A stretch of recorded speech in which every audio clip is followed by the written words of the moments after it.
Hopefully you were able to survive that 30-second intro, and now we'll get to the actual video. What you're looking at is a Beach Bomber rear loader kit. I purchased this on eBay. I was up late one evening looking for Hot Wheels Redlines and came across this kit. It was $24.95, so I pulled the trigger on a couple of them. Now you can see there's quite a bit of pitting on the body, and I have two of these kits, and both of them have pitting in roughly the same areas. One is a little bit worse than the other one, but I can live with that. Now, according to the seller's auction, these were a new old stock, a repop from 2010. I don't really believe that, as the post, there's not enough material for them to be spun, as well as all the pitting on the body. Also, it includes screws, which is obviously not a Hot Wheels original. But the kit includes everything.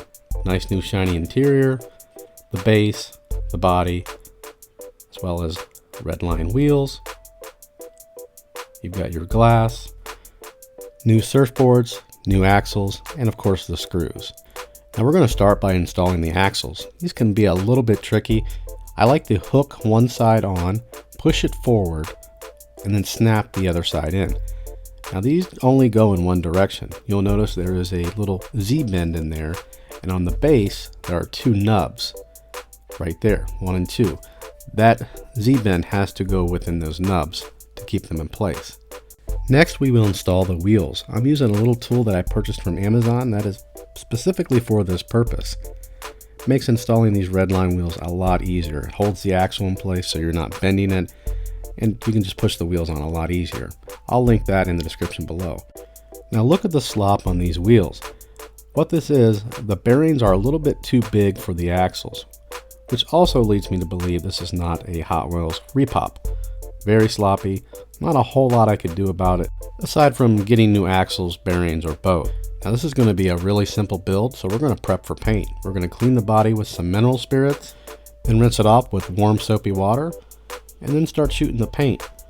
Now you'll notice we did not try to remove those imperfections in the body. The body's too nice to do that. Now this painting is sped up 200%, and also this is several different shots. We wait about 20 minutes in between coats. Right here we are applying our final coat.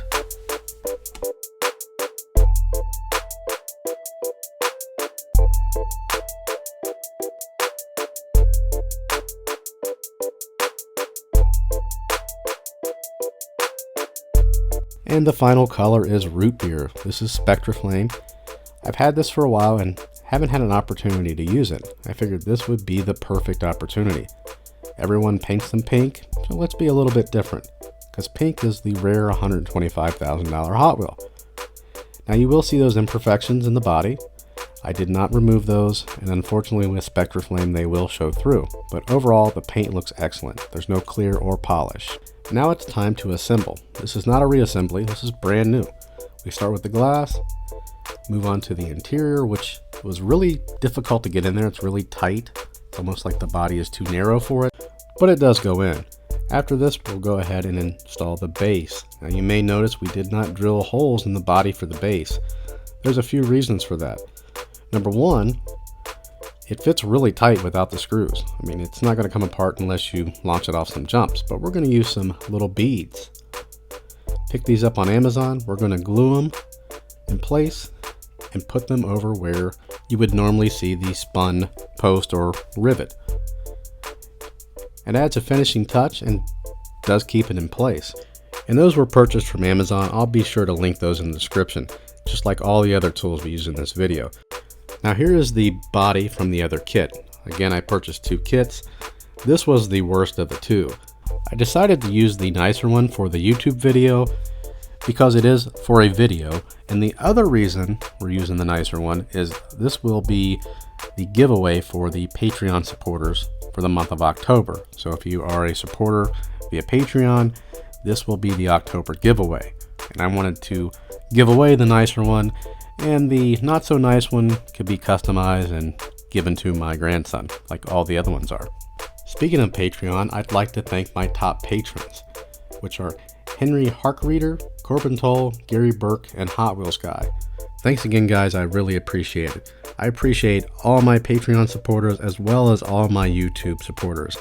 I really appreciate everyone. Without the positive support, I may not make these videos, because really these are just for educational, not to show off any skills I may or may not have. If you'd like to take part in the monthly giveaways, be sure to check us out on Patreon. A pledge of $1 a month gets you entered into the drawing for the monthly giveaway, so be sure to check that out. Also check out the channel on Instagram. I post about once a day. Usually it's a sneak peek photo of the next project coming out and some behind the scenes photos. And if you see any of the tools that we use in this video, be sure to check out the links. They're located below the video in the description. I have Amazon links to everything we use, and I'll be sure to add links for the beads that we used on the base, as well as the wheel adjustment tool. And be sure to post any questions or comments. I love seeing the comments. I read every single one. And as always, thanks for watching.